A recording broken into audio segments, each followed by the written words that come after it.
Shabbat Shalom, everyone. My name is Dylan, and I show you as a priest on very soon.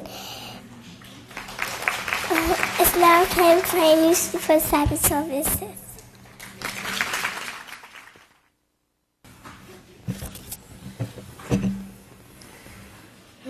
Shalom, everyone. Shalom. Welcome home.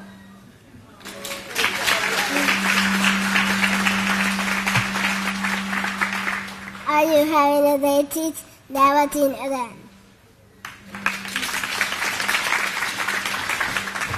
Shabbat Shalom, everyone. My name is Yisrayl, and I'd like to serve you forever as a priestess starting very soon. I would like to present to you the future priests and priestesses now entering the sanctuary.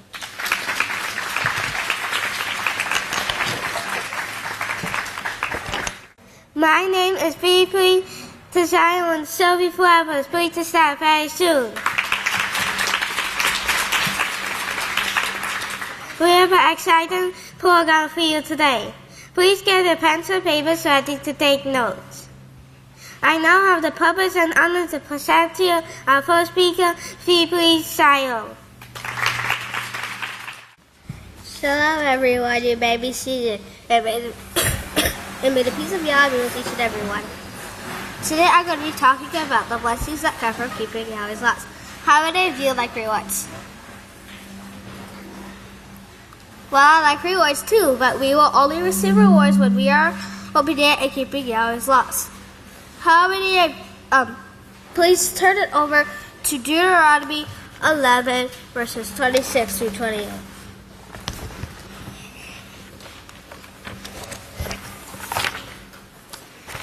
It's on page 157. Behold, I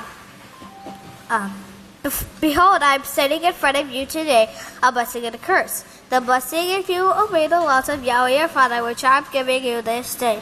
Or the curse if you do not obey the laws of Yahweh your Father and turn aside from the way I am setting in front of you to follow after the gods you have not known. Yeshua spoke many times about the evildoers having their reward. Let's show you one example. Please turn over to page 732. Let's be teaching this verse 5. It says, and when you pray, you must not be like the hypocrites, for they love to pray standing in the synagogues and the corners of the streets, so they may be seen by men. Shall I say to you, they have their reward. Those who are not obedient to Yahweh will suffer consequences. These consequences are not what we want in our life. Let's take a look at some of the consequences of not keeping Yahweh's laws. So we have wars,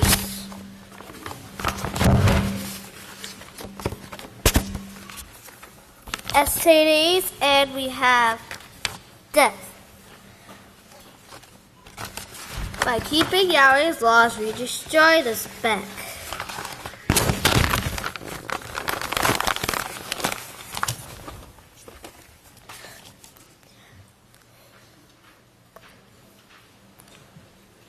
Our pastor is preparing us to receive the greatest rewards ever offered. You can receive these rewards. You can receive these rewards if you listen to pastor and keep all of Yahweh's laws. Here's a few rewards Yahweh is giving to us. If we keep Yahweh's laws, we have joy, we have peace, and we get to teach Yahweh 613 laws.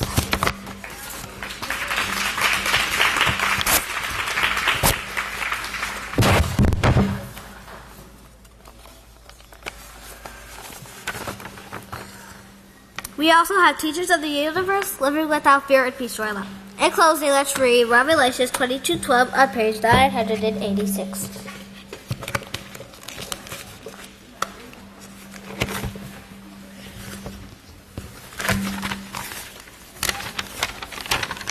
It says, and behold, I come quickly, and my reward is with me to give every man according as his work will be.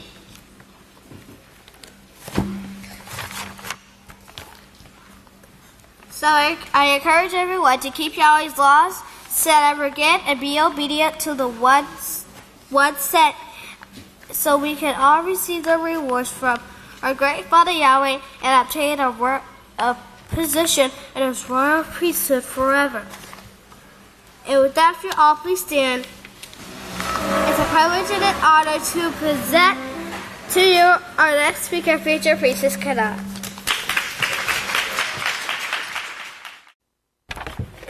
Shalom, everyone. You may be seated.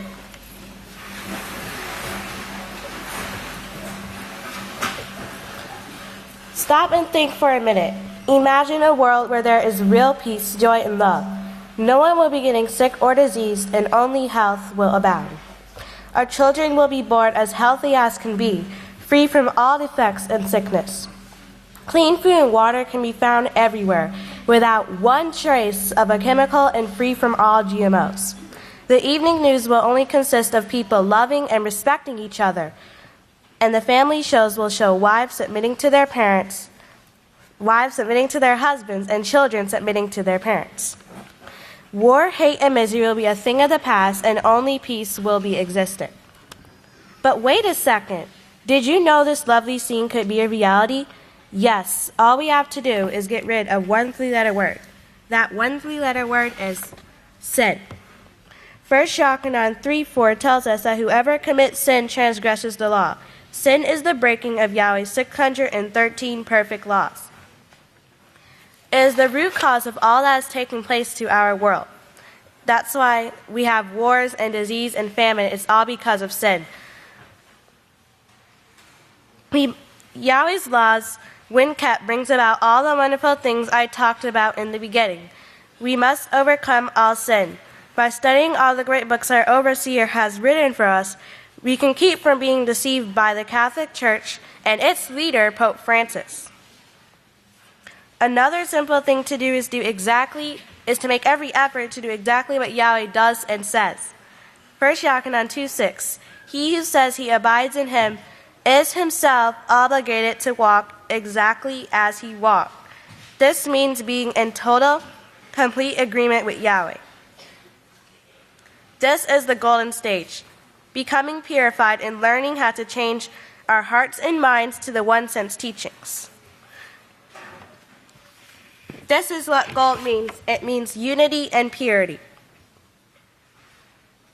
The purple sage that we are going into is about royalty and becoming part of the royal priesthood Yahweh is putting together. This is why we were all called here, to learn how to stop sinning and be part of this royal priesthood. This is what purple means. Purple means royalty.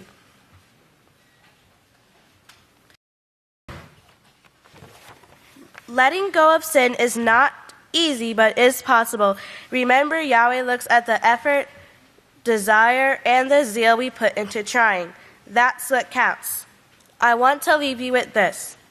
A peaceful, joyful world filled with health and real love will be a reality. Isaiah 1:19. If we will just be willing and obedient to Yahweh and all His laws, we'll eat the fruit of the land. Sisters, the time is so short. Let's start now. And let's sin never again. Now I turn it over to the next speaker. Shalom, everyone. My name is Future Priestess Noah, and I want to serve you forever as a priestess starting very soon. Please get ready to see your daughter prophesy. Oh, by the way, that is from Acts 17. I now have the privilege to turn the service over to Future Priest Diana for prayer. With that, we're going to turn it over to our first speaker, Head Judge Fanaya. Please stand. Shalom, great saints of Yahweh. You may be seated.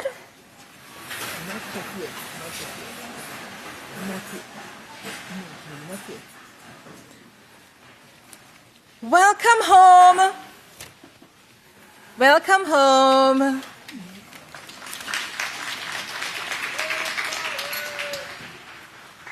the first thing I'd like to do with us today is to go over the correspondence course that the great teacher before me just discussed. I'll tell you what, the great overseer, inspired by Yahweh, he said, let's create a course that, no matter how old I am, how young you are, you will be able to learn it by yourself. You could teach it by yourself. So even if I'm 65 and I can't read, but I want to be able to read, I can go ahead and I can teach myself that course because it's going to be so self-explaining, so simple that I could do it myself. I could teach myself how to read. Now, I have a sample to show us. This course is going to be in 5 categories, as the announcement said. You have House of Yahweh, the Peaceful Solution Character Education Program, reading, writing, and arithmetic, math. So, here's a lovely flashcard that your baby would have. Children, what's the word on this flashcard? Yahweh.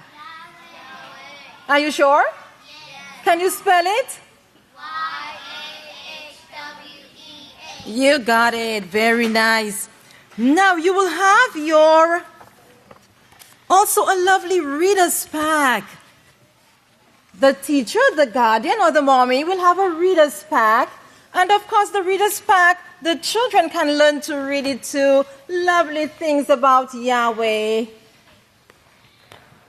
So that would be your teacher's pack if you were teaching it to a child. And there would also be your student's workbook. So she would get to do some exercises based on what you've taught her. Color the Yahweh, his lovely name. Talk about Yahweh and all the things about Yahweh, and so on, and so exciting. Now, that would be your House of Yahweh sample. This is your sample lesson here. Now, also, the very same sample would be for the Peaceful Solution Character Education Program. Here. This would be your student's workbook, where your student would get to color about ownership.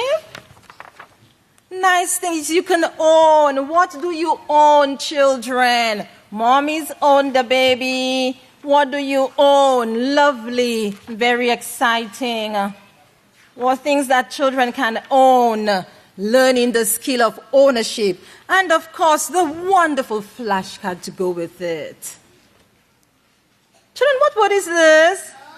Very nice. The children in the House of Yahweh are special. Praise Yahweh. And of course, the reading, as we said, the reading. A, with all its different sounds, A sounding R and A, and all the nice things that you would learn.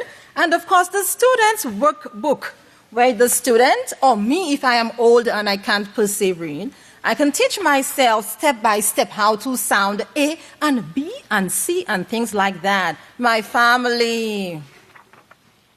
And writing and all the lovely things that we need to know when we want to learn reading and writing. And of course also the writing. Mothers, have you ever experienced all the scribbly-scrabblies on your wall at home when the baby first begins to do this? Have you had to paint your house over many times? Writing, okay? Praise Yahweh. And all the wonderful things that will teach her how to use her motor skills really nicely for writing. And of course the alphabet. And oh yes, don't forget the lovely things we heard about Nora. So in there we have a Nora story. Nice, very nice. So get your copies today, and of course not forgetting the math. Students' workbook. 2 plus 2. 4. Oh, something. Okay, 2 plus 2, nice math, where your student will learn to 2 plus 2, 5. Your student learns about counting. And all the nice things. 1. Uno. and the nice flashcard. So get your copies today. The copies of your samples you will get as soon as the feast is over, but you may pre-copy for those for a small donation. And please, we can teach ourselves and teach others the wonderful studies of Yahweh and the things we need to grow. Okay, praise Yahweh. That was it for the announcement.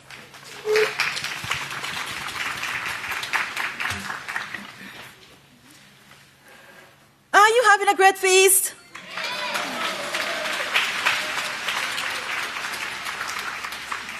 This is the great house of Yahweh, and this is my speech now.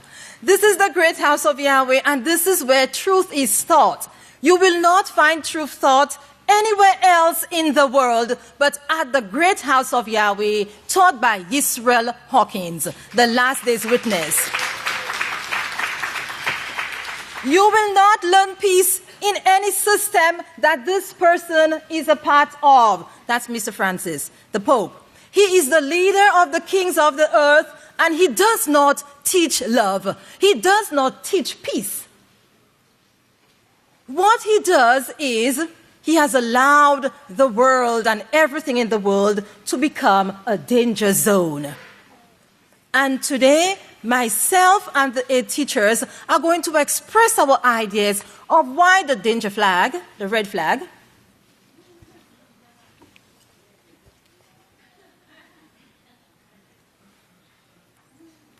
is created and run by this person and the system that he is in charge of. Rightly did great Yeshua, the high priest of the house of Yahweh, well did he explain the times that we are living in when he said it is a perverse and a wicked generation.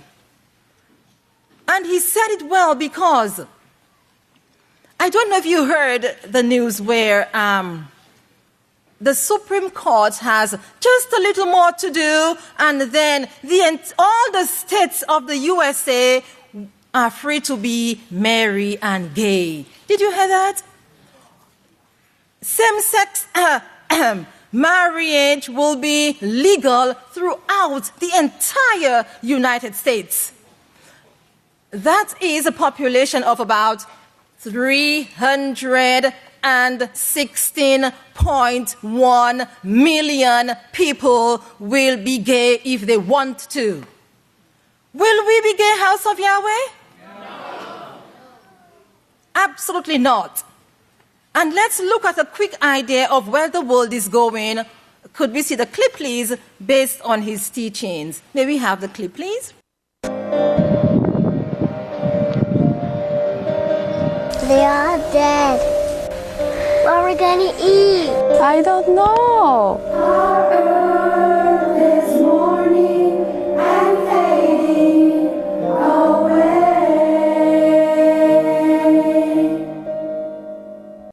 Very nice. The earth mourns and fades away.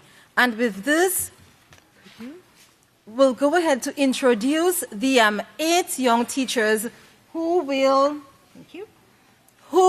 show us other ways that the earth mourns and fades away. And now we introduce great Deaconess Yisrayl.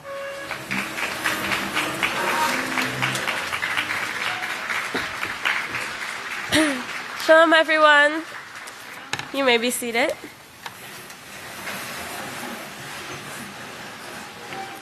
Okay, can I have all the children's attention, please? Children, raise your hands. Nice. Okay, what is this? Sorry. What is this? A red flag. Can everybody see that? Red. What color's my flag? Red. It's red. A red flag. What does red stand for? Red stands for danger. Something scary. Somewhere you do not want to go, correct? Correct. Today, we are going to be talking about danger zones. Danger zones. Now, yesterday and day before, I was able to talk to some young girls. They were about 6 to 9 years old. And I showed them this paper. I don't know if you can see that. But it says Isaiah 24, 1 to 6, and then it says danger zone. And I showed it to them and I asked them, when you see that, what comes to your mind? What do you think when you see danger zone? And they were thinking and they were thinking, and the first thing they said was war zone. They were all like, the war zone, the war zone. And I was like, yes, that was very dangerous. That was the nuclear bomb. Of course, that's like the peak of all the sin and danger that could possibly be. But I tried to get them thinking, and I was like, have you ever been scared before? Like when you have to go to the store with your mommy, do you ever get scared sometimes? And they were like, yes, yes. And I was like, okay. And I was like, okay, so those of you who don't live here at Abelin and say you have to go back out to the world after the feast, do you ever get scared? Or scared when you go to school? And they were like, yes. And I was like, why? What makes school dangerous? What makes the world dangerous? Because I was trying to bring it down to their level. And so they started, and they were like, school shootings, kidnapping, bullying. Why bullying? Because it leads to suicide. And one of them even said peer pressure. And I was like, wow, that is a big one, but it seems so little, because when we hear danger, we think nuclear war, disease, and which they said all of those too. Actually, they gave me so much, I had to bring out another paper where I had 2 things just to show the list of how many things in the world are dangerous. So, think to yourself, why is it that the world is in a danger zone? And what is causing it? And we all know that the main big cause for that is, of course, Pope Francis, which, when the head judge was showing the picture of the Pope, I saw one of the little girls, she started booing the Pope. I think we should all give her a hand. Because he is the one that is leading the world into this danger zone. And where is the only safe place in the whole world right now? Children? I didn't hear you. I don't believe you. House of Yahweh. Yes, let's give them a hand. Okay, so today we are going to hear about all the reasons why the world is dangerous and where the only safe place is that's going to rescue us, where we have the shadow of protection from all the danger that we see out in the world. So with that, if you all please stand. I'm going to turn it over to the second teacher, Deaconess Leah. Please give her a hand. Shalom, you may all be seated.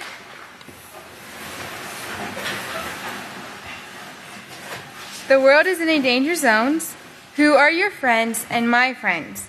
How do you tie these together? Today I'm going to talk about danger zone, our world. And my red flag is going to go up.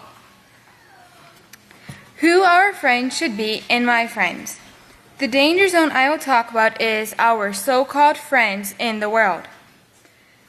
In the world, friends will influence you to do negative things, accept risk-taking behaviors as normal. They trespass and think your possessions are theirs. Now let's talk about who our friends should be. Our friends should be people who strive for positive moral character, involved in the work, talk about scriptures with you, and have a solid, strong belief in Yahweh. My friends are people who are older than me, younger than me, taller than me, and shorter than me. My friends come from all different countries and from all walks of life. What I like most about them is that we are all striving to develop positive moral character. We all believe in Yahweh, and we are all striving to be a part of Yahweh's royal purple family while doing Yahweh's work. While working on a peaceful solution project, I realized there was this one person that I would kind of like to get to know a little better. She always had a positive attitude. She was willing to help, responsible, respectful, honest, and zealous. We both help in the same work area. We enjoy texting positive thoughts and scriptures to each other. And we both have the same goal, to be part of the royal purple family. Now it's your turn to describe your positive friend and what you like about them. You'll have 1 minute to write about your friend, but don't begin till the music starts. May I please have my music?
Okay, your time's up.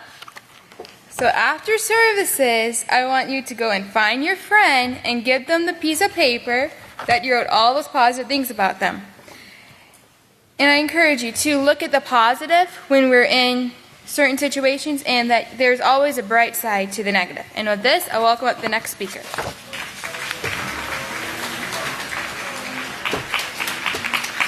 Shalom. You may be seated.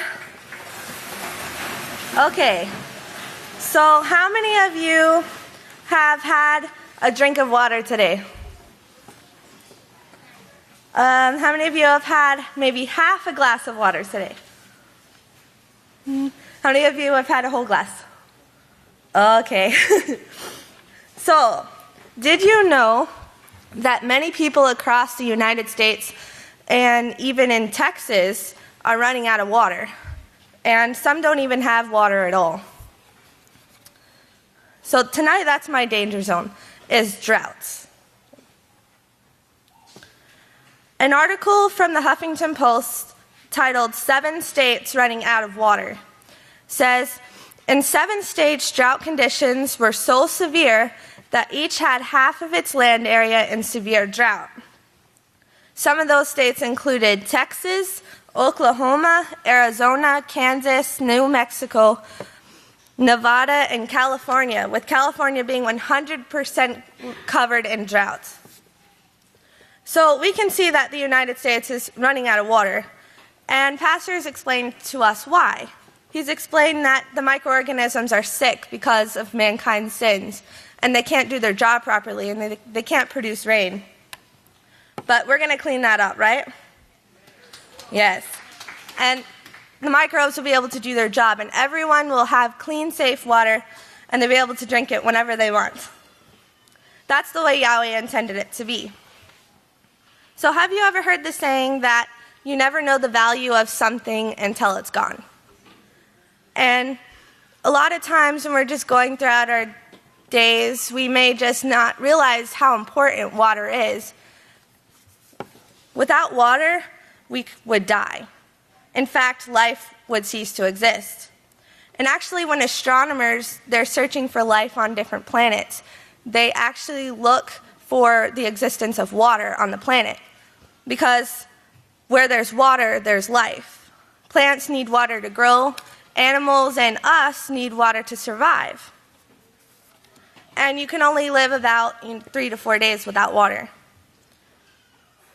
We wouldn't be able to wash our clothes. We wouldn't be able to wash our hands, take a shower. We wouldn't be able to do anything. Have you ever tried to wash your hands with soda? It's not the same, right? No. And when we go without water for a little while, and I know even on the Day of Atonement, you can see the effects that you have. And a lot of times it's very easy to get dehydrated when you don't have water. And so I'm just going to read you some of the symptoms of dehydration, and maybe you can look for them within yourself to see if you're dehydrated. Dizziness, headaches, tiredness, strong thirst, you can't focus, and you can't read small print.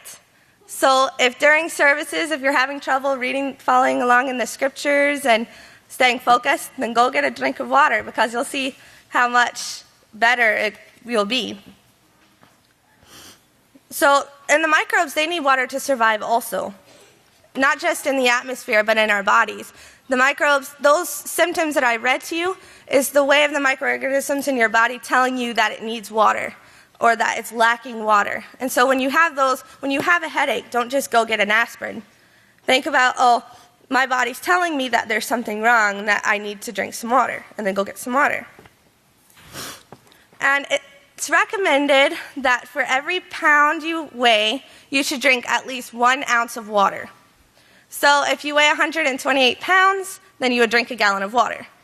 And a gallon may seem like a lot of water, but it really isn't, because you're made up of mostly of water. And you lose it a lot through sweating and through things like that. And so it's very important to replenish it for your body. So as we go throughout our day today, let's try to remember to appreciate the water that we have, because it's clean, safe water that we have at the House of Yahweh, and you can't find that anywhere else. So let's just all praise Yahweh. let's just all remember that how important the water is for our bodies. And today, let's try to drink a lot of water. And with that, I'll turn it over to the next speaker.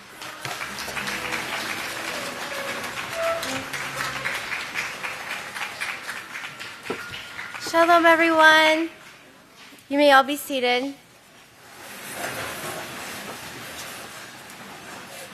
May the peace of Yahweh be with each and every one of you. And when I was told that our topic today, or our theme for this session, was going to be on the danger zone, I had absolutely no ideas of what to talk about. And I've been knowing this for a little while now, and I was like, what can I talk about? What can I talk about? And as I started talking to people and I asked them the question, I said, what comes to mind when you hear the word, the world, when you hear the saying, the world is in a danger zone? And they gave me so many different ideas, but it all came back to one thing. It all came back to our thoughts. Because our thoughts lead to our feelings, which leads to our actions. And my red flag is going to go up for our words and for the things we say to other people. I was thinking about it. I said, a person who's not really, really confused, when their new neighbor would move into the house next to them, wouldn't say, oh, I see this new person, I'm going to take a gun and go shoot them. There has to be something that builds up to that. It's their thought process, which leads to, and maybe the first time they had that negative thought about that person, they didn't do something. Maybe the next time they got that feeling, oh, I'm a little bit upset right now at them.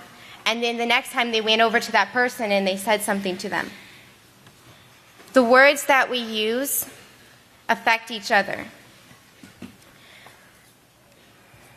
When we allow ourselves to say things that are disrespectful to our brothers and our sisters, the people we work with, we're planting seeds in the people's minds that are hearing and that are around us, that it's okay that next time you think something negative about someone, you can just go and say, I don't like her, I don't like what she does, or the way she dresses. That's what you're making that person believe. When we say negative things in front of the children, we're letting them know that it is okay to go and say something negative about their teacher. Maybe they're not going to say it that day, but after time, just like when you plant a seed, it will grow and you'll see the fruits of it. So if we're telling our children and we're setting that example for us to say positive things about people and we're controlling our thoughts, and there's times that we get those negative thoughts and we have to learn to just stop, take a minute and replace it, a positive thought. Praise Yahweh, I can do this. And then start changing the way you feel, and then don't say that negative comment. That doesn't need to be said. Say something positive about the other person. When we're setting this example for our children, that's the example they're going to follow. Every time we say something negative about someone, something hurtful, or something that's not necessary, we're adding to this danger zone that we see in today's world. That's not what any of us want. We all want our words to build up our brothers and sisters in the great house of Yahweh. So we can help by bringing the solution to this dying world by starting with each one of us and choosing our words carefully. It's up to each one of us to make that choice every day, to make sure that the things we're saying are uplifting and encouraging. I asked the question the other night. I said, how do you want your children to behave? What example do you want them to follow? Do you want them to be disrespectful to you? No. We all say no, but what example are we setting for them? So we want our children to be respectful. Let's set that righteous example for them so that they can see something to follow. Praise Yahweh. If we really want to put an end to this danger zone we see in today's world, then we need to first start with ourselves and set that example for others. This is how we can put an end to the danger zone we see in today's world. And a scripture that I found that was really encouraging was Hebrews 10:24, and it says, let us consider one another how we may urge one another on towards love and righteous works. And I know sometimes those positive things people say to you or those encouraging things, those are the things you remember. And I know for me, every time I get up to speak, I get really nervous before, but there's this one great sister, and she always tells me, she says, You're nervous now, but you're going to get up there and you're going to do great and you're going to praise Yahweh afterwards. Don't tell yourself no. And those are encouraging words that I remind myself of. So I want you to start thinking about all of the encouraging things that people have said to you today. And when you feel those negative thoughts and you think about them, replace it with the positive, encouraging things you've heard someone say to you. I want to encourage everyone to plant that righteous seed in your brothers and sisters' mind that will help them remember the words and the things that we're saying about each other so we can build each other up and help us to come to perfection so we can put an end to this danger zone we see in today's world. And now if you please stand, I'll turn it over to the next speaker.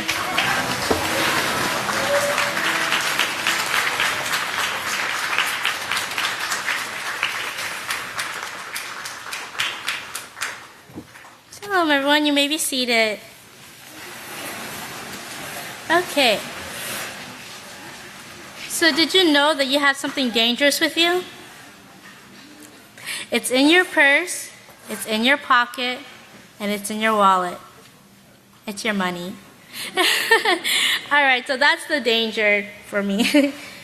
All right, it's money. Okay, so we have to pay for almost everything, right? We have to pay for our food. We have to pay for our health when we get sick. We have to pay for all the stuff. And we have to pay for our house. And we have to pay for our education. We have to pay to learn how to count. And we have to pay to learn how to learn our ABCs because we have to go to school, right? That's kind of sad. But becoming more richer isn't going to help it. It just means it's going to be more money for you to spend. So in the end, you're still going to be in debt. So you see that the world, nothing comes free. And this is the way of the world. The world wants everyone to spend. Because you see, almost every day, there's always something new. There's always a new update or something available for you to get. And most time it's the same thing, or maybe the original was even better. But the big money spender, and I know we heard this a lot, is the holidays. The world, they spend a lot of money on these holidays. Like for Halloween, they have to spend lots of money on, costumes. It's not only one person getting a costume. I'm pretty sure the whole family will be getting costumes. And not only that, but they all have to have candy, right? Because all the children will be knocking on their doors wanting candy.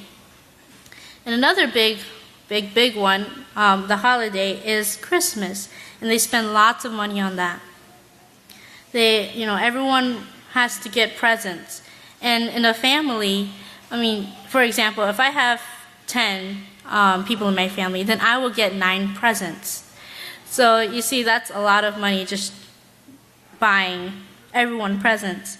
And people have been smart these days. They've been taking the receipts and been going to the stores and just returning it and getting their money back. But anyways, so they have to pay for the presents. They had to pay for the tree that goes in their house and all the little decorative stuff that goes on there and the lights. Well, there's a holiday for almost every month, so they pretty much waste a lot of money. And the main reason why there is money is so that the beastly system can control the world. And that's what they want to do. That's what the Pope want to do. He wants to control the world. And imagine if we don't have money and everything was free. If you think about it, remember, if you think about Pastor's days and how he lived, do you think his family needed the beastly system, to give them money or things like that? No, right? Because they lived on their own. They had their own animals. They raised their own animals, and they raised their own animals. And they even had their own garden, and then they pretty much lived off of that. And the world is so focused on money and becoming rich, but in the end, who's going to be more richer? Who's going to be more richer? We are. That's right, us. Why? okay? Because we have pastors' teachings. And money, remember the saying, money can't buy salvation? And that's true, money can't buy salvation. So in the end, money won't be worth anything. What's going to be worth it? What's really going to be worth it is our efforts and our hard work to become righteous and become pure gold. So remember, the richest person with money can't be compared to the rich in knowledge and understanding the laws of Yahweh. And with this, I'll turn it over to the next speaker.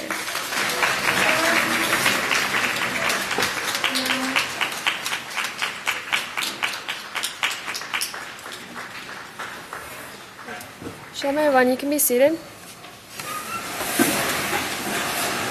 Okay, so for my red flag is going to be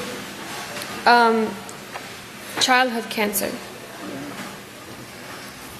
Now, there's many articles and a whole list of different types of cancers, and they say that childhood cancer is the leading cause of disease-related death among children ages 1 through 19 in the United States alone. And at the end they say, although cancer among children is rare, but of course for those mothers and fathers and family members who have to watch their children suffer, they don't think so. Now, I seen something where it said 1 in 4 is not just a number, where they say 1 in 4 will suffer this, but it's me. It's a child, a parent, a brother, sister, and so forth. It's what so many people are going through because they rejected the laws from the beginning. Now, we know the world's solution, it just usually makes it worse. They want to drug them up and have them do more and more chemo. But when they say that they're cancer-free, which we know it really doesn't get rid of it, it just hides, because later on in their life, they usually, because of the chemo, they develop another type of cancer that sometimes, most of the time, is worse than the first one they had. Now, at one time, parents didn't have to worry about these things coming upon their children and taking away the ones they loved. But what changed this? Knowledge started to increase, and the simple way of life seemed to go out the window. The moral principles that people once had disappeared, and the rules that guided us in making right decisions, the laws of Yahweh. So we started to get sick, and we see the sicknesses started to get worse. And now people are asking, how can we fix this and how can we turn this around? And of course, we know with the peace solution and laws of Yahweh, we can begin to learn the basic moral principles of life again. And just as a few different examples, with responsibility, taking care of ourselves. Yes, we're all in the House of Yahweh and we have the laws of Yahweh, but because of the things that have been passed down through the generations, sometimes we still might suffer these things. So it's important that when we take our supplements and when we go out to the world, we use these and the things to keep us safe, and we also teach our children to do the same. And then with the respect, realizing that we have to respect ourselves and value ourselves and not engaging in anything of this world that will cause our health to go down. And also self-control. We have to understand that we can't just do whatever we want to do. We have limitations of batteries in life to help keep us healthy and safe. So we can see if all this wasn't rejected from the beginning, then little children, adults, or whoever you are, wouldn't be suffering these incurable diseases. Now I have a poem that was written, and it's entitled A Child. And it says, a child should be able to count the number of days to an event, not the amount of hours or days spent in a hospital they have spent. A child should be out dancing, singing, and laughing too, not undergoing surgeries or families praying they'll pull through. A child should be filled with joy, making stories come alive, not crying themselves to sleep, thinking, how long will they survive? A child should be with their friends, playing dress up and fixing hair, not having to do chemo where their head soon gives a glare. A child should learn patience, numbers, and colors too, but not inside a hospital where they learn their patient 32. A child should be out playing, running wild and free, not worrying about the treatments or if their family can pay the fee. A child should grow up strong, who loves to smile and loves to play, not diagnosed with a tumor on their first or second birthday. A child should have dreams where their limit is the sky, not dreams of having to wait for a bone marrow supply. A child should be able to be a sister, brother, husband, or wife, yet due to cancer, I am one who struggles for my life. So in ending, we know that we don't We don't want our children and the future generations to have to go through this to come, but we know that we can turn this around by incorporating into our lives first, and so that the children who are suffering this now will know that in the future this can be prevented. And with this, I'll turn it over to the next speaker. Okay. So you've all heard the saying when like someone's teaching or they're saying something, reflect on the first speaker spoke before me. You said that should have red flags going up in your mind, right? You ever heard that? It's like, oh yeah, that should bring a red flag in your mind. Oh, thank you. Okay, so the danger zone part I would like to talk about. In fact, my title today is The Catholic Church Has Brought About a Very Dangerous Time. Okay? So looking up the word danger, because when I'm thinking danger zone, I'm thinking danger. You can get hurt, they can cause pain. But I didn't have that clear I'm sitting there thinking like I am now, I didn't have that clear, this is what danger means, you know? So I looked it up in the New World Webster's Dictionary, and it means to have the ability to cause injury, something that will cause pain or injury, like cancer, like spending money on things that you shouldn't need to spend money on. So in the Prophetic Word magazine, September 2014, while I was thinking about danger, I was thinking drought, I was thinking the wars, and I found this article. It's in the Prophetic Word, page 21. This one right here. And I've heard it before, but I didn't really sit there and think about it. I was really shocked. And the head title is Gonorrhea Steals DNA from Humans. I know we've seen the video right before of the microbes and how that gonorrhea would not let go of the microbe until it infected it. And thinking about the microbes and all that type of thing where, we understand, the world doesn't understand. Only we can really see with our eyes because we have the teacher. The world doesn't understand these things. So when I'm thinking gonorrhea steals DNA from humans, I'm thinking that is really dangerous now. You're talking about a disease that has taken part of mankind's DNA. What can that do now? It can mutate, it can spread to other people. What disease is next that can actually do the same thing? And thinking it's in our DNA, what are we going to end up looking like in the future if Yahweh didn't allow it to stop? You know what I mean? Some of the part of the article says the bacteria is responsible for gonorrhea had stolen a sequence of DNA bases element found in humans. Human DNA to a bacterium is a very large jump. I agree. This bacterium had to overcome several obstacles in order to acquire this DNA sequence. The next step is to figure out what this piece of DNA is doing. Do you think they're really going to find the answer?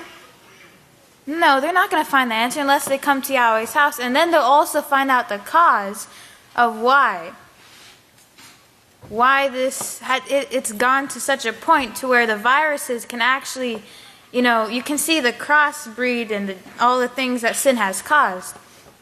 So that was my danger zone for the day.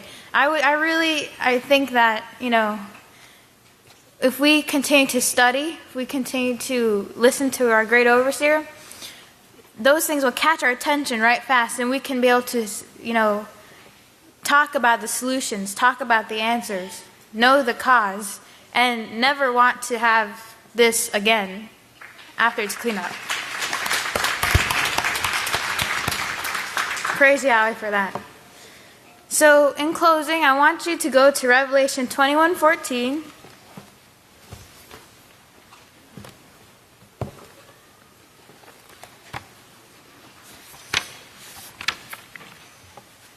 And I'm also kind of reflecting on the speaker right before was talking about the cancer, the diseases. And I heard verse 3, page 984, and I heard a great voice out of heaven saying, Behold, the tabernacle of Yahweh is with men, and verse 4. And Yahweh will wipe away all tears from their eyes. There will be no more death, neither sorrow, nor crying, nor will there be any more pain, for the Oh, let me add in. Nor will there be any more gonorrhea stealing DNA from humans. For the former things have passed away. Those new gods that have come up, they won't be there anymore. We will see only Yahweh's peace and Yahweh's laws being kept. No more danger zone red flags. Praise Yahweh. So if you all please stand. I turn over to the next speaker.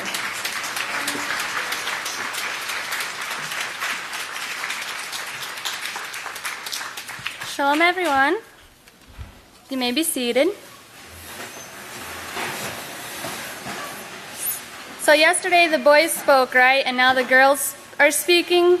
Do you feel how much you need to work out by now? You can start feeling it?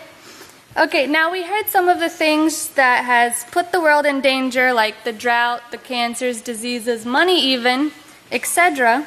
But today I'm going to talk about what started the danger zone. Okay? What started it all? Who knows what it was?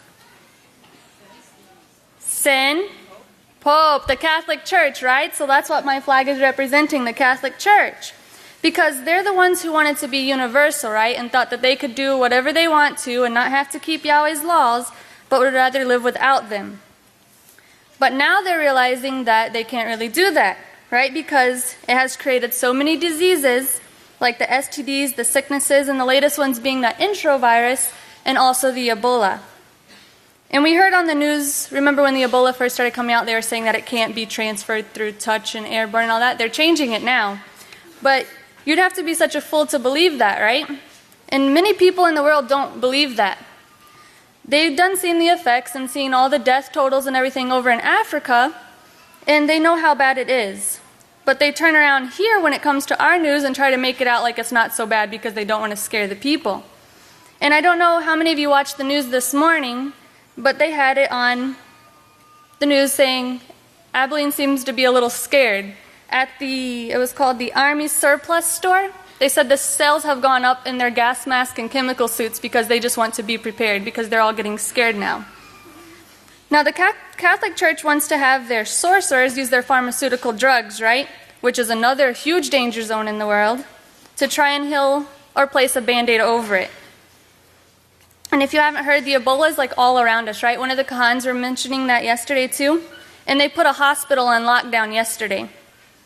But if you remember in Psalms 91, remember there will be 1,000 falling all around you, but it won't come near you if you keep Yahweh's laws and have that protection. Now the Pope loves, praise Yahweh.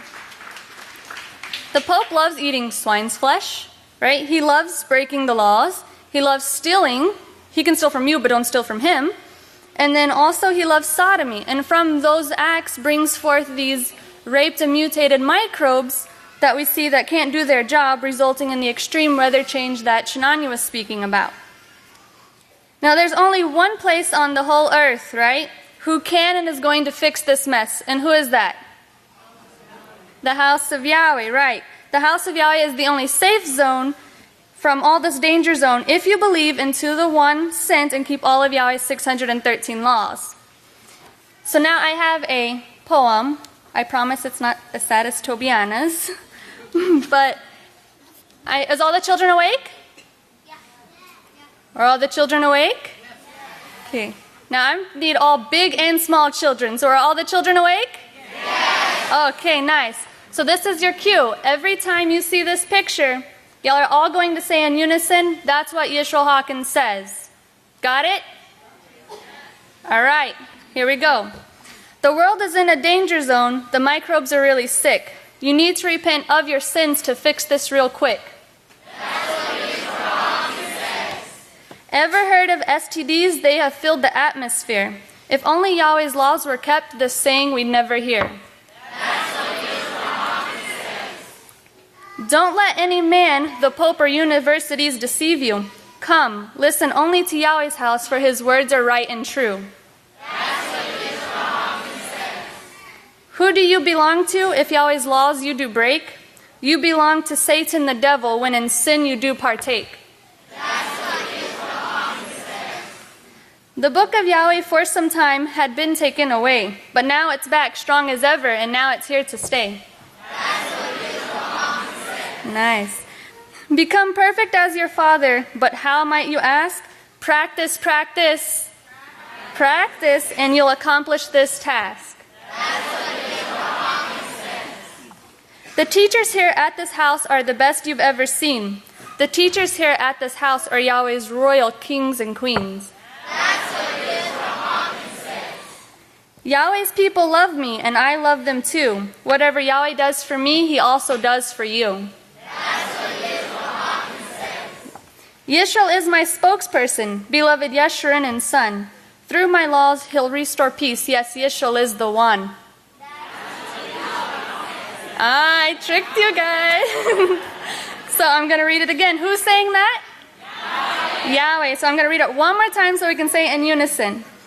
Yisrayl is my spokesperson, beloved Yeshurun and son. Through my laws, He'll restore peace. Yes, Yisrayl is the one. That's what Yahweh says. Great.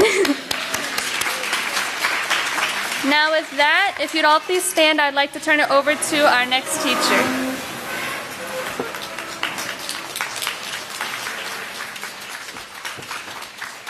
Shalom.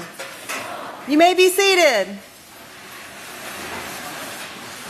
Sisters, there was a time when people were shunning us, ridiculing us. If you remember that woman that interviewed Pastor and was talking about global warming causes STDs, they were ridiculing us for the veils, for the gloves, for all of our teachings. These same people are now running scared. They're running scared because they see the prophecies of Yahweh coming to pass before their very eyes, sisters. Just while we've been here at the feast, there was another worker in Dallas, a hospital worker in Dallas, that came down with the Ebola virus. They just did a lockdown in a hospital in Lubbock, Texas, because of an Ebola virus. Yes, Yahweh says we'll see them on our right hand and our left hand, but it will not come near. Right. It says it will not come near us because we've made the Most High's house our house. Yahweh's house, our house. It's so important, sisters, in this time period. These diseases are vicious. They're vicious, and people are dying all around us. These things are becoming stronger. They can now be spread by the air. We have to put everything into doing everything that we've been taught by the house of Yahweh to be prepared and to be protected in this time period. It is so very important. Get the proper cleanses. Get our things ready and in order to be ready to move to Abel quickly. Quickly. We are in the last days, specifically the time cut short. Write that down. We are in the time cut short. Francis, I've got something to say to you today. Mr. Pope, you have caused these incurable disease epidemics. You who call evil righteousness and righteousness evil. You are the cause. You say to the gays, who am I to judge? You say to the gays, who am I to judge? And then you say, I am Christ on earth. All judgment is given to me, to do away with the Sabbath day, to change Yahweh's times and seasons.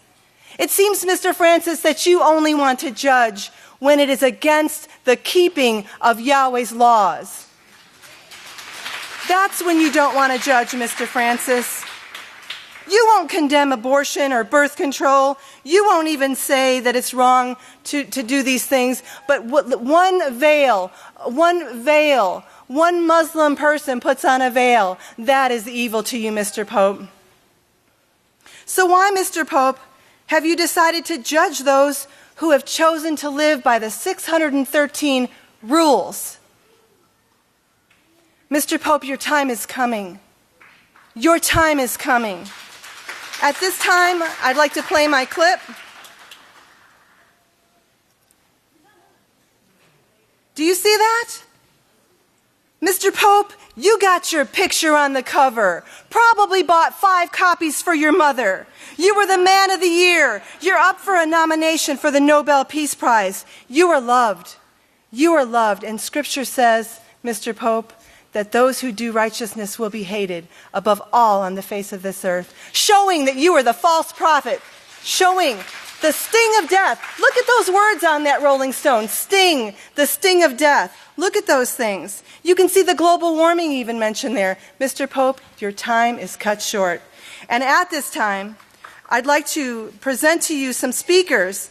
I'm going to be the first of the speakers, but we're going to expose the evil of this system, and we're going to show it for what it is. And at this time, I'd like to turn it over to the first speaker, which is myself. Praise Yahweh.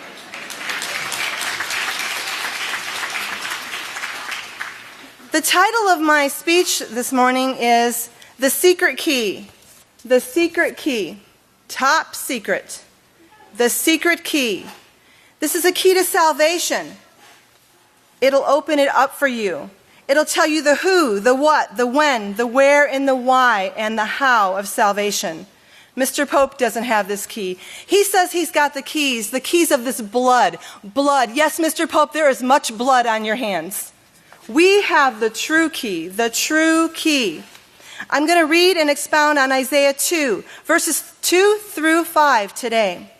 And it says, "And it will come to pass in the last days that the mountain promotion of the house of Yahweh will be established in the chief of the nation, and it will be raised above all congregations, and all nations will eventually flow to it. And many people, yes, from Africa, from the UK, from many nations will come and say, let us go up to Abel, to the mountain, to promote and praise Yahweh, to the house of the father of Jacob, and he will teach us of his ways, and we will walk in his paths. For the laws and the words of Yahweh will be restored to Abel by those who keep all his laws, and who are taught by the priest who teaches peace. He will judge among the nations, and will rebuke many people, and they will beat their swords into plowshares, and their spears into pruning hooks. Nation will not lift up sword against nation, neither will they learn war anymore." No, Mr. Francis, I know you say sometimes you have to go to war. The house of Yahweh, the true house of Yahweh, led by the true one sent, will allow them to show that no, there is no need for war, when everyone is taught these 613 rules. Rules for human behavior. Yes, Mr. Pope. We're going to examine the who. Who is it? It's us. We need to come up to Abel. We need to come, showing that we're going to Abel. Not just any church anywhere in the world, Mr. Pope. You must go to Abel. Revelation 18 verses 4 and 5 says, "Come out from among Mr. Francis, my people, so that you do not partake in her and his sins, and you do not receive of the plagues that he has caused. For her sins have reached into the firmament, and Yahweh has remembered her iniquities." The what? The what? The what is the house of Yahweh? Established, meaning it wasn't already there. Oh yes, the 7 Hills of Rome has had that church on it for a very long time. But this great mustard seed has been established in these last days, and it's growing, and it is going to take over the whole universe in righteousness. Mr. Pope, oh Mr. Pope, your 7 Hills of Rome will not do this. Zechariah 5:9. "Then I lifted my eyes and I looked, and behold, 2 congregations of the saints of Yahweh, the last 2 eras of the house of Yahweh, sent with commandment the word of Yahweh. And it came to them, and they were covered with the holy garments of saints. And they exalted, magnified, and extolled the ephah, the standard of perfection." Oh, those 613 rules that Yahweh calls the standard of perfection, that his true house will bring and establish to bring this peaceful solution to the whole earth. When? The last days. It is definitely true we are living in these last days, sisters. This is the last days. Matthew 24, verse 21. "For then will be great tribulation, Ebola and virus, children dying, homosexuals running the world at this time." There's a gay mayor, she's a lesbian in Houston. She has just subpoenaed all the preachers to turn over every sermon that they've given against the sodomites. Yes, they are truly striving to take over the world at this time. But Yahweh says his plan will prevail. Through us, sisters. Where? Where will this take place? Where is this great top secret? Why, it is in the chief of the nations. No one, not even you, Mr. Francis, disputes that the United States of America is the chief of all nations at this time. And all nations are flowing here to keep a feast. I don't see anyone going to Rome. In fact, pretty soon, Mr. Pope, they're going to be taking all the flights out of there. When the prophesied nuclear burning comes to you, Mr. Pope. Why? The why? So that they will learn war no more. That's the purpose of this great house being established in these last days, sisters. So that we can learn what to teach and teach what we have learned, which is to make sure that there will be war never again in the universe. Not even a small fight between children. How? How is by following the priest who teaches peace. And who is that, everyone? Yisrayl Abel Hawkins. He's the true one sent, Mr. Pope. He's the one that's hated. $10 million you tried to put on his head, Mr. Pope? To let us know that he's truly the one sent in these last days, hated above all people. Why? Why? Because he teaches us those 613 rules. I bet if I asked right now for a big praise Yahweh to all the people who love keeping these 613 rules, I can get it. Who loves keeping these 613 rules? Praise Yahweh! Okay, so I've got this top secret thing here. And Mr. Francis, you won't understand, even though it's in plain English. You will not understand when I pull this top secret thing out. You know why, Mr. Francis? Because you don't believe it. This top secret thing is prophecy. Prophecy. Prophecy. The House of Yahweh believes prophecy. We fulfill prophecy. We live prophecy. We are prophecy. Praise Yahweh. Sisters, we need to continue to be strong in these last days because the prophecies have only just begun. And we are going to see this world going down. But the house of Yahweh, if you stick to it and you suck from this great tree, you will never, ever, ever be deceived and you will live forever. Yahweh bless you. And at this time, I'd like to turn it over to our next speaker. Praise Yahweh.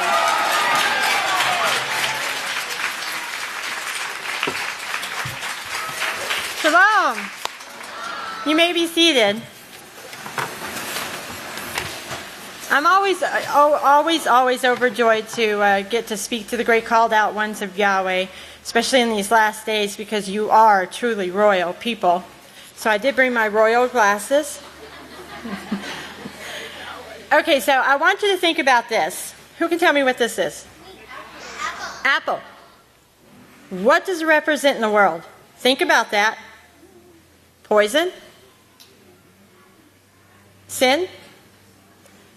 Okay. Think about it. We'll come back to that. Okay.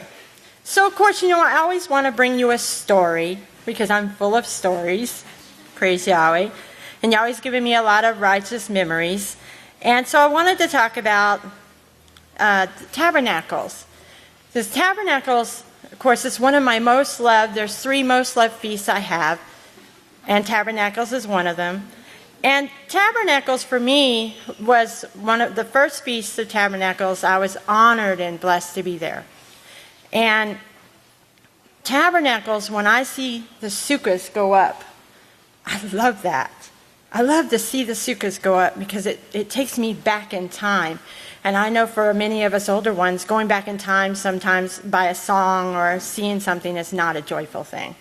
But tabernacles and the sukkahs are a joyful thing for me because I was there for the first one and it was awesome. No, it was yawesome. It was yawesome. I watched it be built by many people who are still here today, including our great pastor and overseer. And they took their time and they built beautiful sukkahs for us. Of course, we didn't need as many as we need now, but they were beautiful sukkahs. And sadly, I don't have any pictures of sukkahs back then or at that time, but I did bring you a gift because I try to always come with some older pictures. So I did come with a picture of our great pastor and overseer. If I could have slide 1.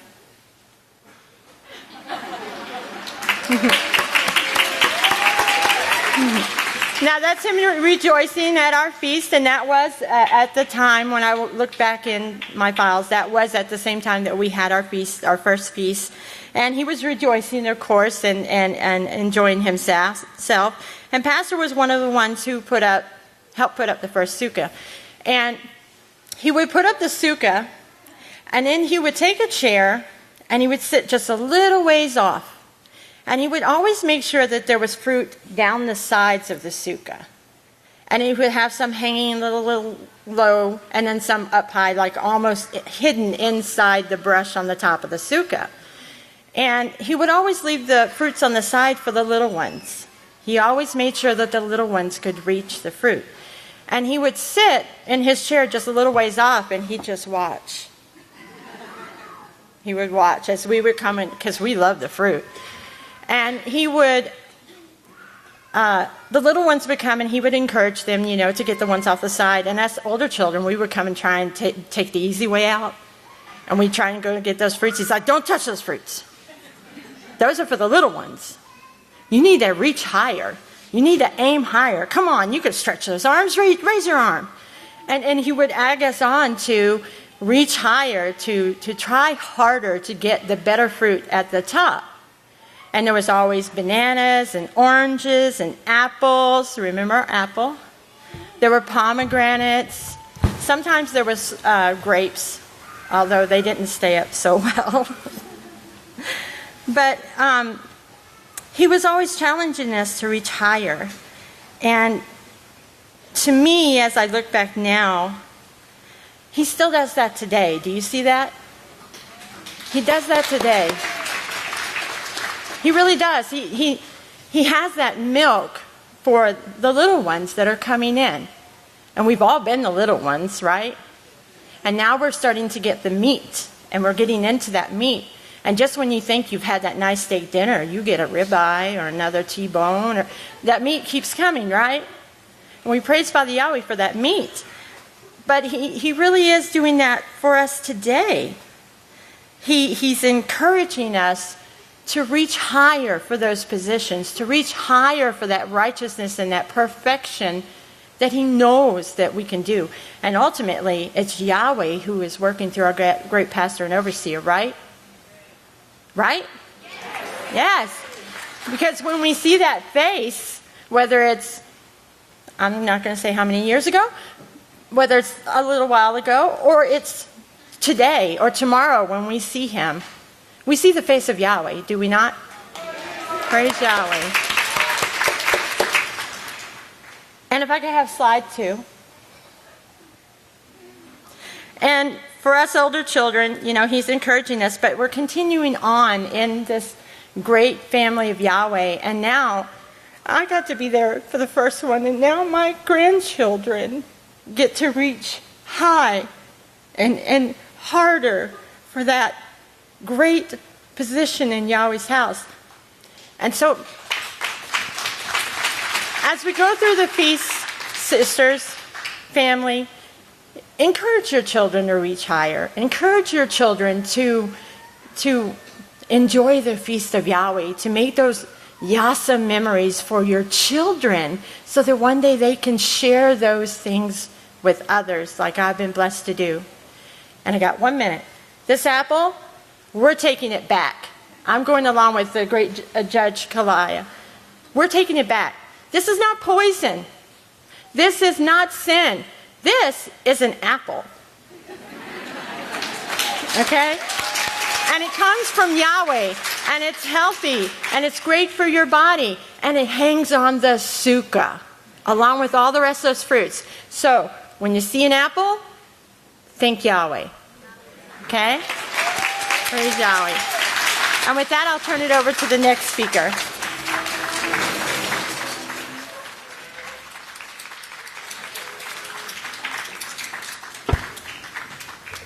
Shalom, purple daughters of Yahweh. May the peace of Yahweh be with each and every one of you. You may be seated. It is always an honor and privilege to speak before the called out ones of Yahweh.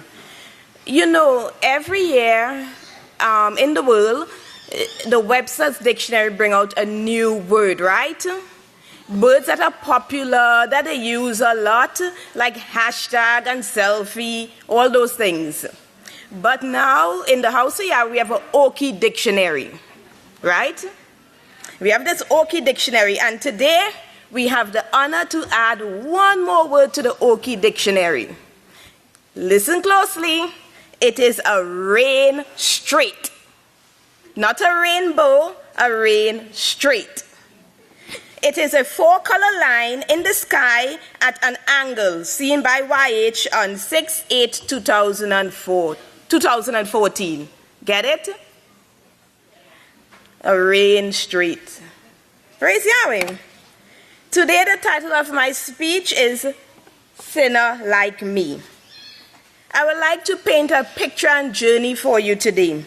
Please look at this poster. It says, rest in peace, and there's a line there to insert your name, because this is the beginning of our journey where we all started. So whether your name is Susan, Sally, Sue, Beth, put your name right there. That is where we began in our journey, the grave. Why? Because we were loaded down with sin.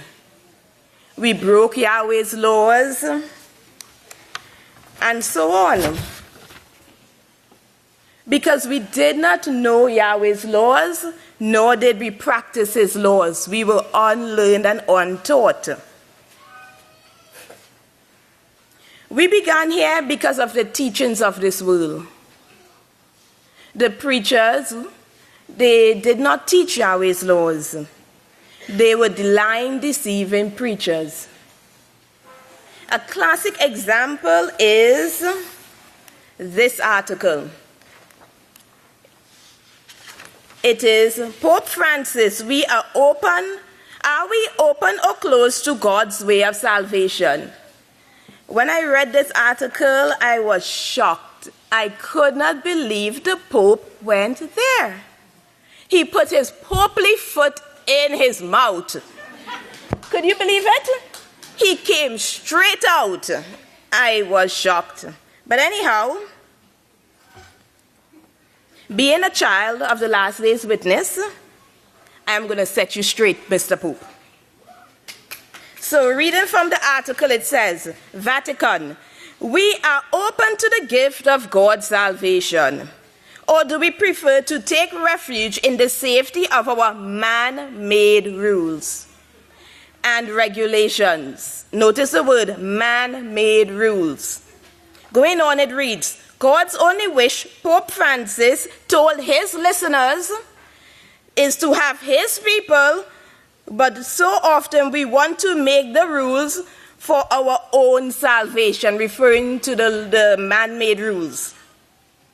He goes on reading further down. Their leaders, notice that word, their leaders, on the other hand, reduce salvation to the fulfillment of the 613 commandments they have created through their intellectual, theological favor.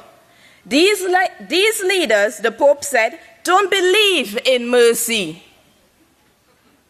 We don't believe in mercy when it was they who carried on the crusades. And forgiveness, but simply in sacrifices. What do you think about the Pope? Seriously misguided. If you notice here in this article, he points out two things. Making the laws of non-effect, meaning he made them nothing. He reduced them to nothing. These laws are the only thing that brings love, peace, and joy. It prevents sicknesses, diseases. And believe it or not, I can find all these 630 commandments in my scriptures. I would like you to remember what he said. Their leaders, on the other hand, reduced salvation to the fulfillment of the 613 commandments. Notice that sentence. You, Mr. Pope, said they are man-made rules, right?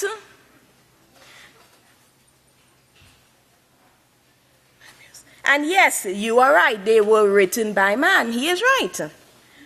So too is your catechism, which was written in 1984. So was the Talmud. It was all written by man. But the difference between my 613 laws and your books is that mine was written by righteous priests and prophets of Yahweh.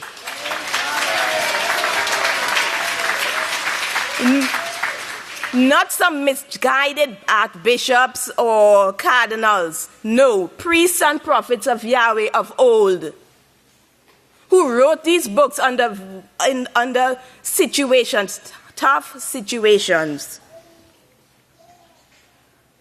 And yours was not written by these people who keep peace. For your studies, Mr. Pope, I'd like to encourage you to read Jeremiah chapter 8, verse 8, which speaks about the scribes and their lion pens. And Jeremiah 23. You need to read it. What you are doing is nothing new. You are just the latest version of Mr. Korah. Nothing new. It's the same thing over and over. Number 2, the second thing he did with this article here, he spoke about their leaders. Yes, Yisrayl Hawkins is our leader. He's the one sent by Yahweh. We did not elect him into office by conclave or by voting. No, we did not. He was sent by Yahweh. And we have prophecy to back that up. Do you have prophecy to back up your words? No. Also, I would like you to order from us the 2 witnesses. You certainly need to read it. And if you want a condensed version, we have a PW entitled The 2 Witnesses, if you don't have a long length of time to read a whole book. I can safely say the Pope diligently read his dictionary to come up with those huge words, intellectual and theological. Simple Okies like me could barely read it. I had to Google it. But I can safely say, I read the scriptures. You did not.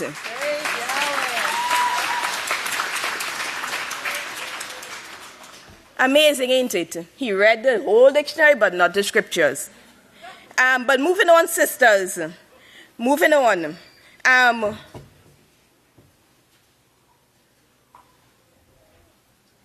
Okay. Moving on, sisters. And I would like you to look at this. What is this? Sand. Often, sisters, we forget our value in these last days. This is sand.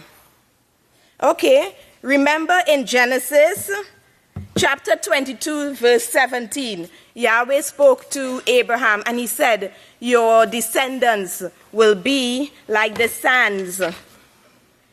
It says, I will multiply your descendants as the stars of the sky and as the sand of the seashore. This is us, sisters. We are the descendants of Abraham. But often we forget our value. We forget our value and the reason why we are here. We forget. But I'm here to remind you, out of all the sand, because all the people of the world, 7.3 billion people, are all descendants from Abraham. But the difference is with us, we are chosen, we are called. Out of the 7.2 billion, we are the ones here listening to the messages. Don't be deceived, sisters. Do not be deceived. This is the place. There's no other place. Do not get caught up in the Pope's words. Also, right now we are knocking at the gate. I would like you to consider this gate. We are knocking at the gate. I would like you all to stand for 2 seconds, please. One simple exercise. I would like you to put out your hands and knock at the gate. Knock, knock, knock. And we are asking for entry. The time is near. We are asking for entry. But if we get caught up with these lying deceivers, we have 2 answers we could receive. 1, do not enter. Do not enter. Or, if we have done everything that we're required to do, we can have the answer of entry and enter into the gates.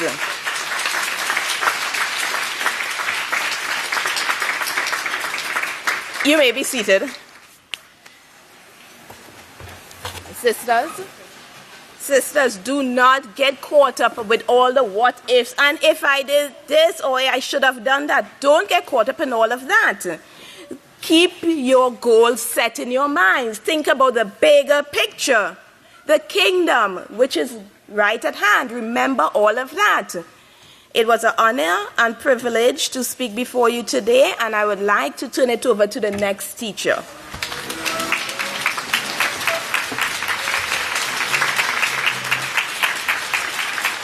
Shalom, you may be seated. Okay, I have a bag with me. We have a small podium. We need little nice sides, right? Okay, I'm going to pull some things out of my bag. I have 2 things, and I want you to see if you can guess what I'm going to be speaking out today about. Just yell it out, okay? Here's number 1. Here's the second thing. What do you think I'm going to be talking about today?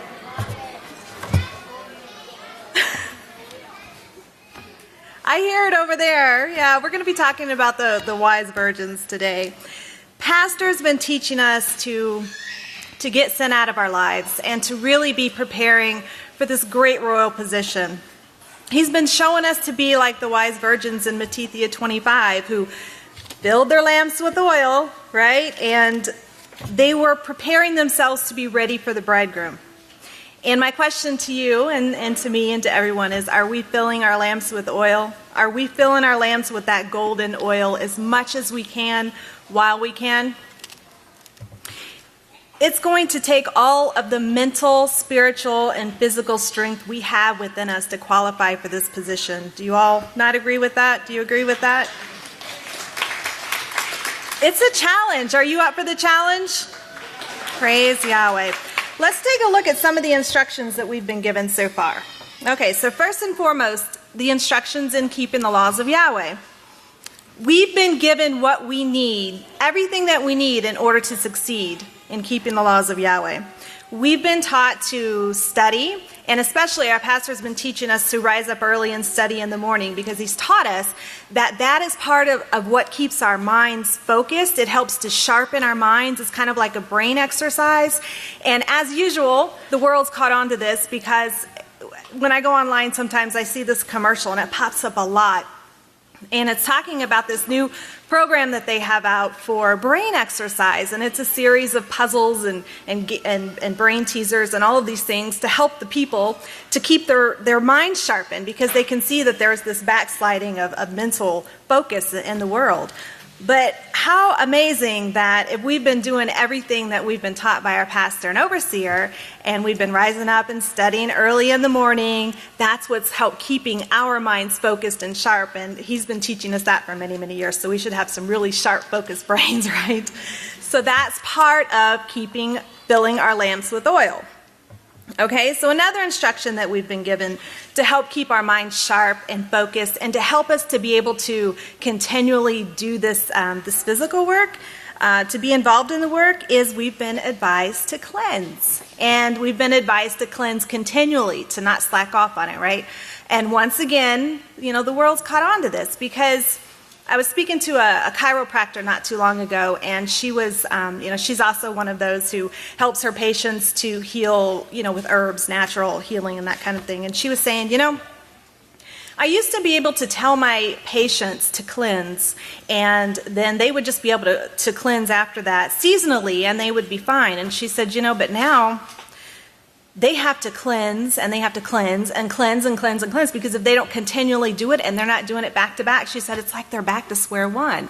And she said, I don't know what's going on. And I'm like, well, Yisrayl Hawkins says he's been telling us that for a long time. So, we've got to cleanse, like one of the head judge was telling us earlier. That's part of keeping our lamps filled with oil and keeping our minds sharp and focused. Okay, so something else that we've been told to do is to store up supplies to have on hand when all wars break loose, right? So, unlike the world, we have been trained in how to prepare mentally, physically, and spiritually for these dark days ahead. And we can't be like the foolish virgins who slept and slumbered and they didn't prepare and they weren't ready for this great position. We can't be like that. So, I'm going to tell you a story. So, I'm going to bring you some years back, where many years ago we were having a hurricane that was heading our way into our city. And we live right on the coast, so when a hurricane comes, the city gets evacuated. And it always starts with a voluntary evacuation. And so at this time, it was supposed to be a really bad one. So the people were leaving out of the city in droves. I mean, it was crazy. And it was actually so bad that after just a few short hours, you couldn't leave if you wanted to, because the interstate was so backed up for miles and miles and miles. So we decided that it was better to be stranded in our house rather than be stranded on the interstate, because that's what would have taken place if we had left. So we decided to stay at our house, and as long as the hurricane didn't take down our house, we were going to be okay, because we had a supply of food in our house, because our great overseer had been teaching us to store. So at that time, we had about 30 days supply of food. And it was the calm before the storm, and my sister-in-law, who's also in the House of Yahweh, we had decided to run to the store right quick to see if we could get something. And it was a need, it was a want, not a need, because we had what we needed. But we were going through the city, and my jaw just literally dropped, because the city was empty. All the gas stations had signs on it that said, no gas, no gas, no gas, no gas, everywhere you want, no gas, and it was just boarded up. We reached to the grocery store, we pull up to the parking lot, and my eyes literally just filled up with tears, because outside of the grocery store, they had just closed the doors. And I need that gate. They had just closed the doors. And there was this whole line of people outside the grocery store. And in front of the line of people, there was this man, and he was in the front of the grocery store. And he was just pounding on the door. Let me in, let me in. You can't leave us without our supply of food. We have to have food. You can't leave my family like this. And as I sat in the parking lot watching this unfold, I was thinking, if only you had Yahweh in your life right now, you would have learned from Yisrayl Hawkins that you should have already had these supplies ready.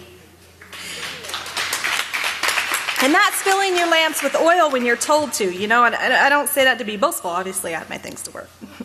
But we had these supplies prepared for nuclear war, but it benefited us in a completely different situation that we had no idea, that was even coming. And so that's where obedience pays off. And to this day, I've not gotten that picture out of my head, because I never ever want to be one of those ones that are standing at the door begging to let me in, and those doors don't ever open, And in Matthew 25, 11 and 12, it says, later the other virgins also came, saying, ruler, ruler, open for us. But he answered and said, truly I say to you, I do not know you. And that's what I was thinking when I was watching this line of people. And I know that these people were never taught, but, it just gives you a visual that I never want to be in that place. I never want to be in that position.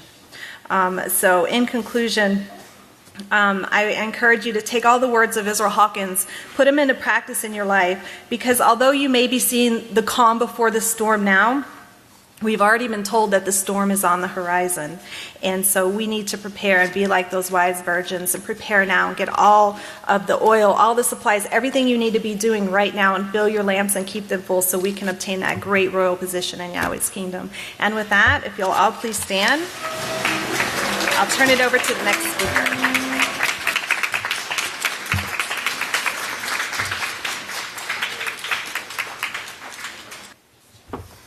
Shalom, everyone. You may be seated. And may the peace of Yahweh be with each and every one of you. I've been in the house of Yahweh for 20 years. Not 21. I wish it was 21. But 20 years. I missed it in 1993. But after 20 years, I still ask the question at Abel. I'm sick. What can you do for me? Because I don't want to go to the hospital. I don't want to depend on this pharmaceutical that wants money, that wants to kill me. So whenever I go to Abel and I ask Abel, what can you do for me? They gave me a prescription. And on this prescription, it says, prevention is the best cure. Oh, what can you do with that then? What do you mean by that? You don't got a magic pill? We're caught up in this idea, right? That a magic pill can heal you and it'll be instant. But it's not. The house of Yahweh teaches us that prevention is the best cure. And you see that Yahweh inspires in his scripture that this is true. He warns us, right? Isn't that the prevention? Don't do this so this curse doesn't come upon you. Why wait until you receive that curse and then try to get out of it? Why? Yes, after 20 years, I'm still learning this lesson, okay? But there are two guarantees that occurs during the feast, and this always occurs during the feast. And that is you learn how to protect yourself and your family, and at the end of every feast, pastor prays for your protection. Is that true? Those are the two things that occurs during feast as a guarantee. And it's a desperate guarantee because that's what we want. We want protection. But throughout the week, when pastor comes up and speaks on the Sabbath, he is constantly telling us and giving us recommendations on how we can receive this cure, how we can receive a prevention to these diseases, to these sickness and illness. And sometimes we kind of forget because we decide to do something that we thought was harmless. And then when someone brings it to your attention, well, pastor did say, do you remember? Did we forget? And pastor, just like Yahweh, he does not force us, but he warns us, but it's up to us to decide what we're going to do with what he's telling us, what he's advising us about. Okay? Now, when the scripture says, come out of her, my people, be separate, ask yourself, when you have to get something out of the world, when you have to socialize yourself with the world, is it really needed? Is it really necessary? Or is there some other way we can work it out without me having to take a risk to my family, to myself? Think about those questions. And along with this prescription, okay, pastor teaches us to protect ourselves with gloves. And the reason why I want to bring this out is because it's sad that it's coming in closer to the feast, and we know that it is a dangerous world out there right now. It's just like what the head just said. It's here, it's there, it's everywhere. And so I want to give and encourage you that you can be saved. You can prevent these sickness and these illness if you would lend your ear and remember what pastor says. So he tells us to put on this protective gear that's recommended, the gloves, the layers of clothing that you can put on in case somebody sneezes on you, right? You can just take it off before you get in the car. Okay? Get that lye spray. Get that lye spray that makes your skin rough. Sorry, women, right? We've been having rough skins lately because we got to get sprayed through the doors, right? Get your thieves. Eventually, the world will love that smell one day, okay? They can tell you from a mile away. And isn't it a blessing that this feast was 9 days? 9 days where we can get our sprinkling in. Just think about that. All the death that's around us. All of that death. And now we have it. We have that seal that can protect us from that. That is a blessing. But for yourself, take the supplements. Take the supplements, and if you have to take it all, save the best tasting one last, okay? That's a tip from me, okay? Take your anti-plague. It's worth it. That anti-plague, I love that thing. It works. It knocks it out, okay? But again, these are just recommended for prevention. Your vitamin C, I don't care if the world told you vitamin C doesn't work. They don't want you to know it works, okay? It works. The essential oils, yes, put it on. Let the aroma go on so that way the people can stay away from you, okay? It works well. Eat every single healthy thing that has enzyme that comes from our wonderful cafeteria. The kimchi, the fermented food, the KB coleslaw, everything. And something new that I learned recently is that the combination of honey and cinnamon, that is a powerful combination. So if you want to know more about it, ask at Abel, okay? I'm not going to give too much information about that. That's one of our little top secrets. Yeah. So always remember these teaching that comes forth from the house of Yahweh. Because Yahweh so loves us, right? He knows that we are the only ones who can complete this plan. And think about it. When you see someone sick and you depend on that person and they're sick, I mean, it just seems like the whole world just collapsed on you because you really need that person. And that's the way Yahweh feels about each and every one of us. And that's why don't be offended, when you get corrected about, well, why did you do that? Why did you put your family at risk? Did you have to make that kind of decision? It's not out of, well, how come I don't get to do what I want to do? It's not that. It's because it's a family. When one is hurt, everyone's hurt.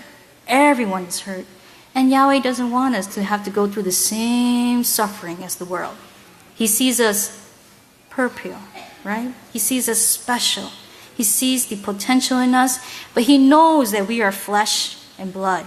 And he knows we have limits.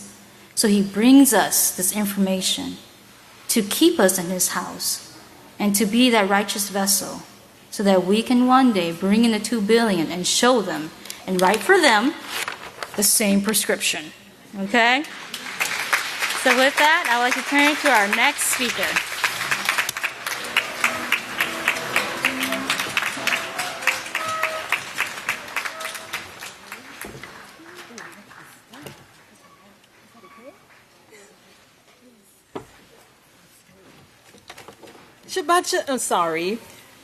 Shalom again, saints of Yahweh.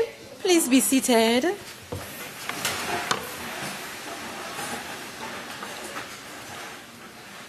Now, do we have the map of the world right there with the danger zones with the flags? I'd like to culminate the session on the danger zone. And our reference scripture is Isaiah 24, 1-6. Did you know that already by the time you saw all those danger things? Yes, Isaiah 24, 1-6. We have the map of the world. Every single place in the world is affected by this beastless system that we are existing in. Every part of the world is suffering. And no, great house of Yahweh, we are not the doomsday cult. We are the house of Yahweh. We are witnesses with the great last days witness. We are seeds of the great last days witness, and we are witnessing with him. Saints of Yahweh, what have you witnessed so far? Have you not witnessed sodomy throughout the land? Or did you not know that sodomy was wrong? No, sir. But when did you find that out? Oh, while I'm in court right here today. Really? Yes, sir. Have you not witnessed animals dying? Have you not witnessed mankind failing? Have you not witnessed wars and children dying and suffering? I think we have witnessed enough of it, great house of Yahweh. Do you believe that? I think it is time for great Father Yahweh to say, this is it. I think we have witnessed it all. Can you just name for us really quickly some places on the map that we know is suffering? There's China and there's Russia and everything that creates the world map. And I have the last flag here. I have a test for you. What do you think with the flags over here and this last one I have? What do you think this one would be? Suffering is nice. Idea. Sin. She's right.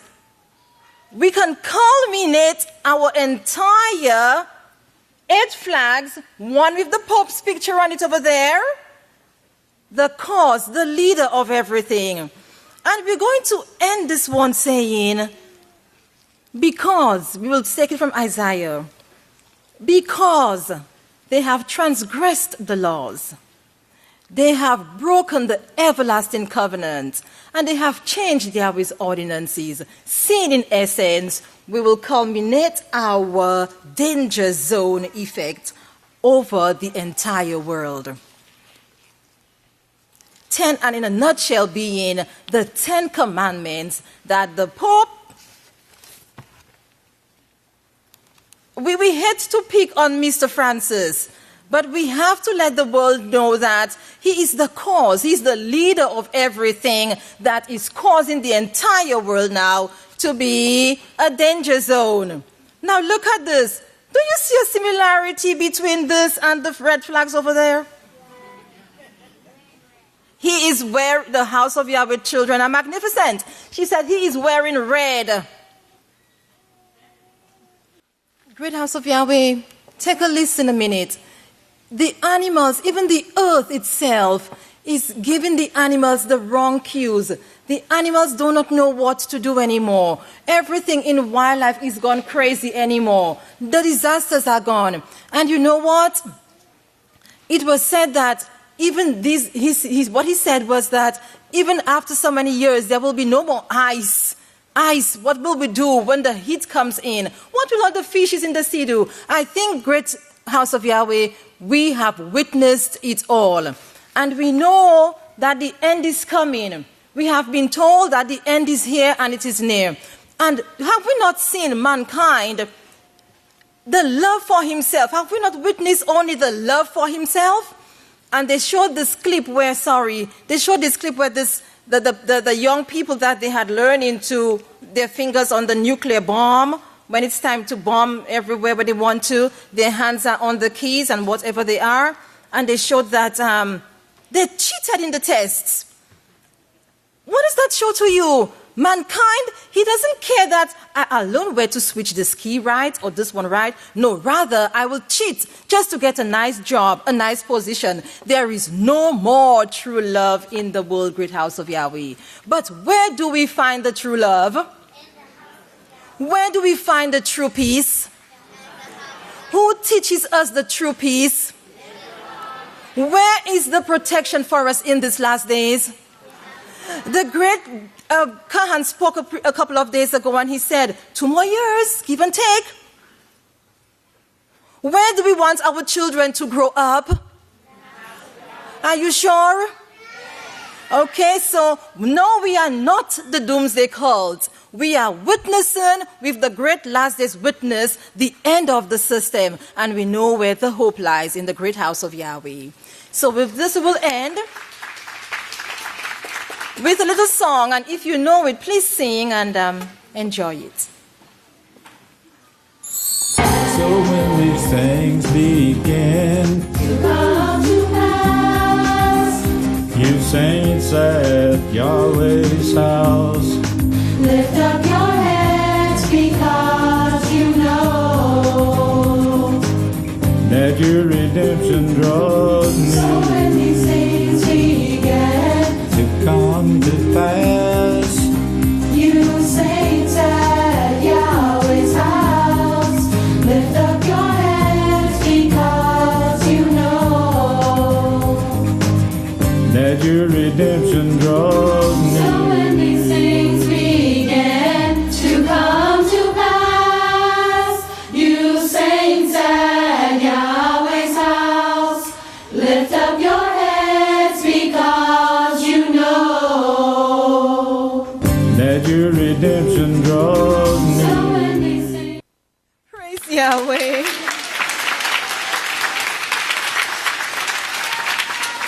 So we're not the doomsday cults. We are witnessing to Yahweh's plan coming in effect. And with this, we turn over to the men's side. Praise Yahweh.